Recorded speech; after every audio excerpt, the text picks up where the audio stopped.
Assalamualaikum warahmatullahi wabarakatuh.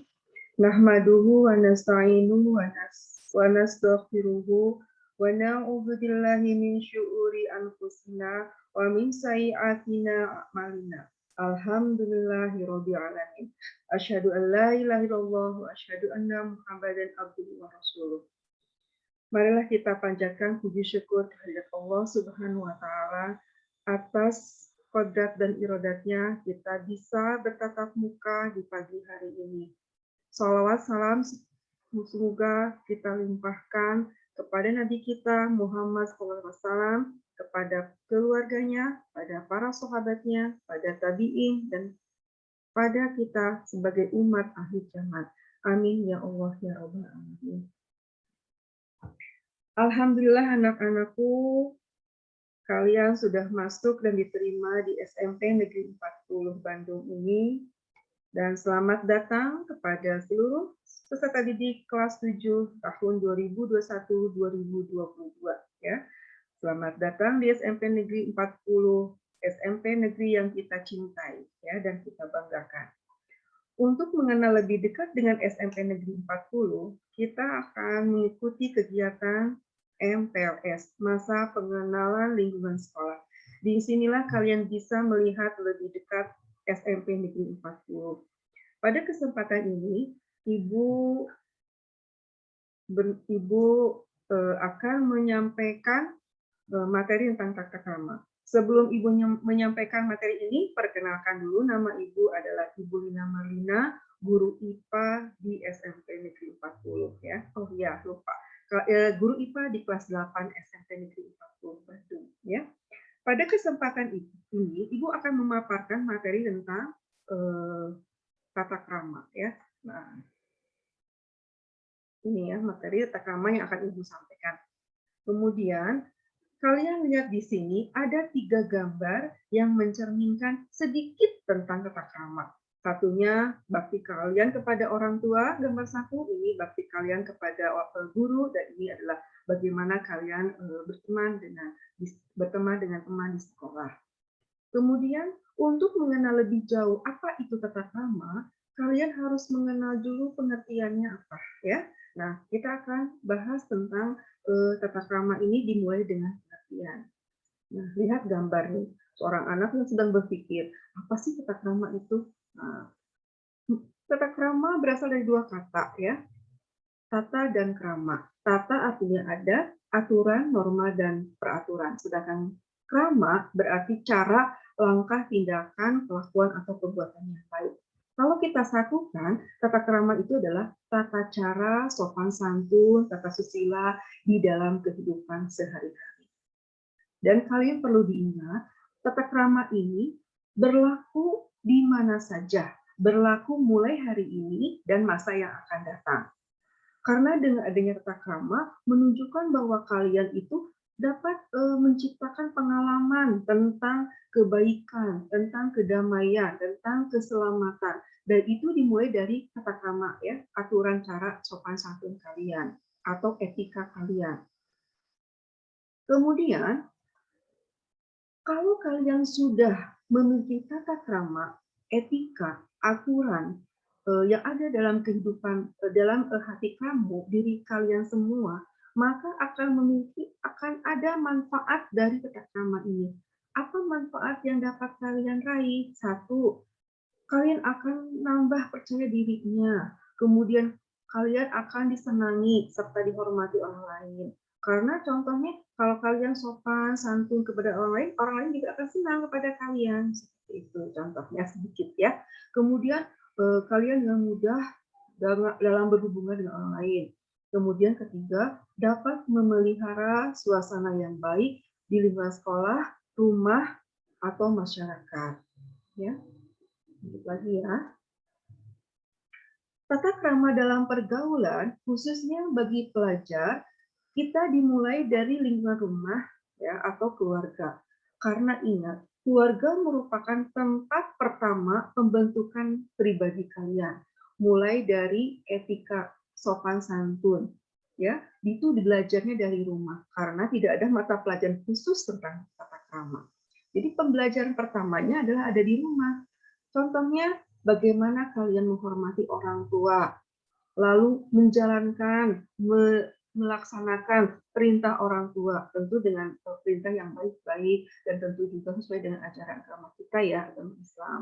Lalu menyambut ajakan orang tua, kalau orang tua memanggil dengan cepat segera datang dengan wajah yang riang, gembira, tidak cemberut ya, tentu karena kalau kita lihat wajah yang cemberut, katanya orang tuh segan deh dekatinya. Tapi kalau lihat wajah yang gembira, senyum gitu ya, nah orang juga akan senang lihatnya. Kemudian apa saja yang harus kalian kepada orang tua, yaitu menghormati orang tua, menyayangi orang tua. Kenapa? Karena siapa lagi yang akan menyayangi dan menghormati orang tua kalau bukan kalian sendiri, ya? Karena yang bisa mengangkat derajat, harkat derajat orang tua adalah anak, itu berarti kalian sendiri. Menjadikan anak yang soleh soleha itu adalah dambaan dari orang tua. Kemudian contoh lain dalam tata krama keluarga adalah bila diajak bicara harus memperhatikan, ya. Kemudian bila dipanggil cepat datang, selalu minta izin sebelum pergi ke sekolah atau ada kegiatan lain, ya. Selalu berbicara sama orang tua, selalu berkomunikasi, ya. Karena orang tua adalah segala-galanya bagi kalian juga ibu, ya. Karena ini juga punya orang tua. Kemudian ingat bahwa orang tua itu memiliki kekuatan apa? Kekuatan doa. Orang tua selalu mendoakan kalian.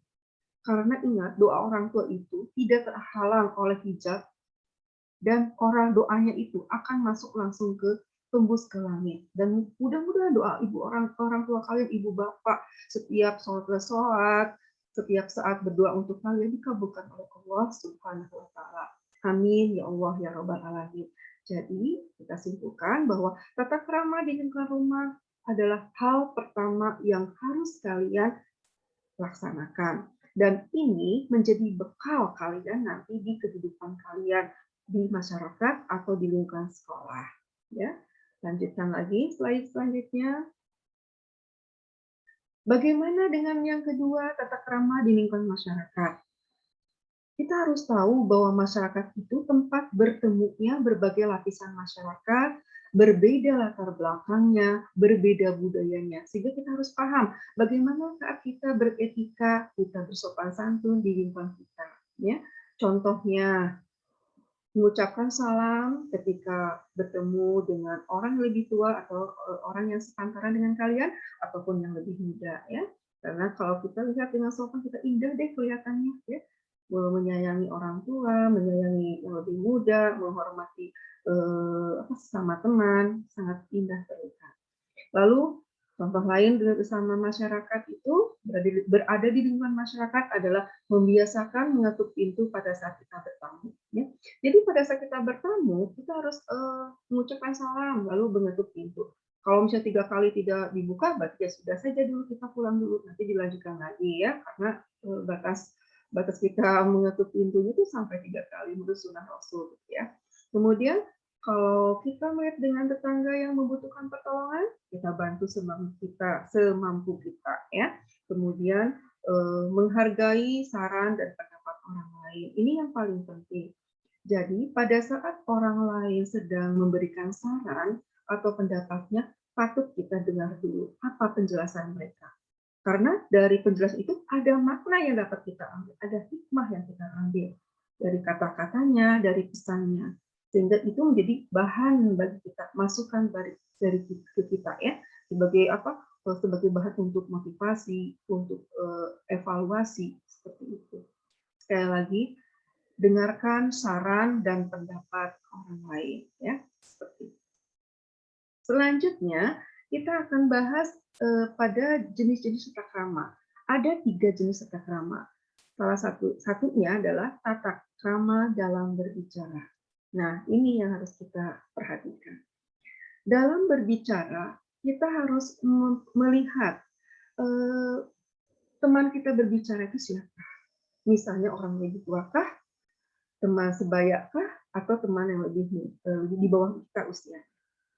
Dalam berbicara, kita harus melihat kalimat-kalimat kita. Jadi memberikan kalimat-kalimat kita yang tepat kepada lawan bicara kita. Pada saat kita berbicara, kita tatap matanya, ya. Jangan sampai teman kita sedang berbicara atau orang tua kita sedang berbicara atau guru sedang berbicara, kalian main HP. Itu tidak sopan tentunya ya. Kemudian juga tidak respon kepada teman kalian sendiri. Kemudian ibu menyarankan pada saat ada teman kalian berbicara, kita langsung menghadap ke teman. Tatap wajahnya, dengar apa yang dia bicarakan. Dan yang paling penting di sini adalah tidak memotong pembicaraan. Baik pembicaraan guru, pembicaraan teman, atau pembicaraan yang lebih muda ya. Itu tidak baik itu ya. Kemudian tidak boleh mengabaikan pembicaraan teman yang berbicara.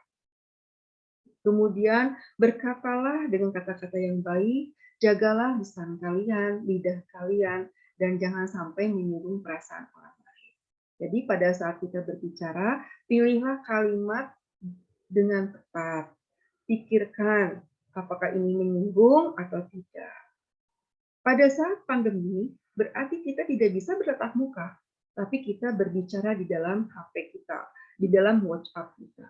Nah, disitulah kita curahkan kata-kata yang tepat, kata-kata yang sopan, ya, kepada teman, baik di grup maupun secara pribadi, ya, jalur pribadi atau capian. Itu contohnya. Pada saat kalian akan berkomunikasi berbicara dengan guru melalui WhatsApp untuk menanyakan suatu pembelajaran atau belajar, kalian diawali dengan pembuka dulu. Misalnya, Assalamualaikum, Ibu maaf saya mengganggu, saya mau bertanya tentang bla bla bla. Ya, enak kan didengarnya? Nah, beda dengan kata-kata yang ini, Ibu, aku minta PJJ yang kedua karena kehapus. Aduh, oh anaknya seperti ini, seperti tidak diajarkan oleh orang tuanya takrama, tidak diajarkan etikanya, bagaimana berbicara dengan orang lebih tua, itu akan indah terlihat. Kemudian jangan mengejek-ngejek atau jangan menyinggung perasaan di WhatsApp juga ya kepada teman. Misalnya ada yang temannya bertanya, ngerti, kamu jawab, kamu mah ngerti, nggak apa-apa karena beda-beda pemahamannya, tidak apa, selama itu sopan, selama itu bisa dicurahkan dalam WhatsApp. Kemudian kita harus bisa membedakan berita-berita yang betul-betul nyata dengan hoax. Ya.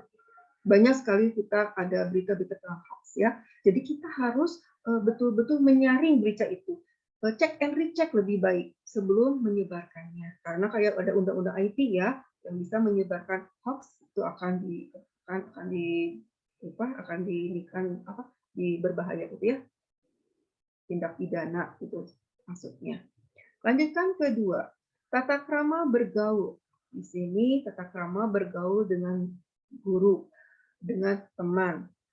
Pada saat kalian bertemu dengan guru atau berhadapan dengan guru, tentu kalian akan menyapa, ya baik selamat pagi, selamat siang, atau halo Bu, halo Pak, atau lebih indah terdengar Assalamualaikum warahmatullahi wabarakatuh. Ya. Waalaikumsalam. Nah, Ibu akan menjawab seperti itu ya anak-anak. Kemudian kita akan melihat bagaimana teman kita kalau menyapa ya kita jawab juga, bacalah, ingatlah gitu ya, atau mau bertanya tentang sesuatu kepada teman boleh dengan sopan ya. Kemudian bagaimana kita berbicara dengan teman, tentu tidak boleh merendahkan, tidak boleh mengucapkan kata-kata kotor, kemudian tidak boleh kita menyebutkan nama orang tua dengan kata-kata yang tidak baik, ya. Kemudian tidak boleh membantah atau menentang guru, gitu ya. Kalau misalnya seorang guru sedang berbicara, dengarkan oleh kalian, perhatikan kemana arah bicaranya. Nah, kalau misalnya kata-kata itu tidak pas dengan kalian, kalian boleh mengungkapkannya setelah guru selesai. Ingat ya anak-anak, guru juga punya hati, punya nurani. Pasti kata-kata kalian juga akan didengarkan. Di sini, tata krama selanjutnya pada saat bergaul itu tidak meludah atau buang gas ya di depan guru. Pada saat kita bertemu dengan guru, dengan dengan teman, kita tidak boleh membicarakan orang lain ya. Itu namanya adalah dalam Islam itu dilarang kita berbicara atau menjelek-jelekan orang lain itu. Kemudian yang selanjutnya adalah tidak suudon kepada orang lain ya, tidak berburuk sangka kepada orang lain. Itulah contoh-contoh kalau kita bergaul dengan guru. Selanjutnya, slide selanjutnya adalah bagaimanakah bergaul dengan teman? Pada saat pandemi tentu berbeda dengan pada saat normal. Pada saat pandemi kita akan berbicaranya di dalam WhatsApp. Kita akan virtual, akan mengenal teman kalian secara virtual. Ya, mohon dengan hatinya gitu ya, dengan hatinya kita berbicara di WhatsApp dengan kata-kata yang lembut, kata-kata yang sopan, walaupun teman kita itu belum kita kenal ya, tapi kita bisa berkenalan melalui WhatsApp ya, melalui WhatsApp karena merupakan grup kelas. Beda lagi dengan kita saat kita ada di posisi offline, kita ada di kondisi normal. Kemudian misalnya kita bisa menghormati kakak kelas, kita bisa menyayangi adik kelas, kita bisa menolong teman kita yang merasa kesulitan, kemudian kita bisa menenangkan teman yang sedang ribut saat belajar, kemudian seperti itu. Jadi bisa kita berbagi dengan teman pada saat normal. Tentu di pandemik juga bisa dilakukan hal itu. Pada saat kita ada kesulitan, kita bisa bertanya pada teman kalian melalui kelompok, melalui grup kelas. Kita bisa bertanya, adakah yang tahu tentang masalah ini? Bagaimanakah solusinya? Atau ada temankah yang bisa membantu saya dalam mengerjakan soal ini? Itu lebih indah dibandingkan kalian mengerjakan asal-asalan pada saat PJJ ya, seperti itu. Nah, itulah komunikasi harus kalian miliki pada saat pandemi ini, dan juga ini bisa dimanfaatkan di kehidupan yang normal saat pandemi tidak ada gitu ya. Mudah-mudahan secepatnya pandemi tidak ada. Amin. Nah, selanjutnya anak-anak, bagaimanakah tata krama dalam penampilan dan berhias dalam kita sebagai pelajar? Tentu, berpakaian seragam sekolah itu harus sesuai dengan aturan sekolah yang berlaku. Kita harus menjaga aurat kita baik terhadap guru atau sesama siswa, terutama sesama lawan jenis ya, laki-laki pada perempuan ataupun perempuan pada laki-laki. Kemudian siswa tidak boleh memakai perhiasan emas di perempuan, dan bagi siswa laki-laki tidak boleh memakai gelang, cincin, dan anting. Ya. Siswa tidak boleh memakai tato, apalagi ini sekarang lagi misalnya henna itu ya, yang berhias di kulit wanita gitu, itu juga dilarang dipakai ke sekolah. Kemudian tidak boleh bersolek atau berdandan berlebihan, kemudian tidak boleh mencoret-coret kelas, bangku, bahkan dinding sekolah ya. Kita pelihara sekolah kita karena sekolah kita adalah rumah kedua setelah rumah kalian ya. Kalau sekolahnya bersih, sekolahnya indah, tidak ada coretan, akan nampak sangat kita betah di dalam kelas ataupun di lingkungan sekolah. Kemudian saat kita juga setelah kita makan kita simpan ya sampahnya. Bahkan boleh kamu bawa sampah itu ke rumah. Tidak boleh sampah itu dibuang di sekolah. Jadi simpanlah sampah kalian, bawalah pulang kembali sampahnya, kemudian buang di rumah ya. Kemudian siswa tidak boleh memakai baju olahraga pada saat KBM kecuali pada saat jam olahraga. Itu aturan-aturan yang sebagai siswa di sekolah ya. Nah, itulah materi yang Ibu paparkan hari ini. Semoga ilmu ini bisa dimanfaatkan, diimplementasikan dalam kehidupan kalian sehari-hari, baik di kehidupan saat ini maupun yang akan datang. Karena tata krama ini adalah belajar sepanjang hayat yang dimulai dari rumah. Ya. Sekali lagi, pembelajaran ini adalah pembelajaran sepanjang hayat yang diawali dari rumah. Semoga ilmu ini bermanfaat sekali lagi.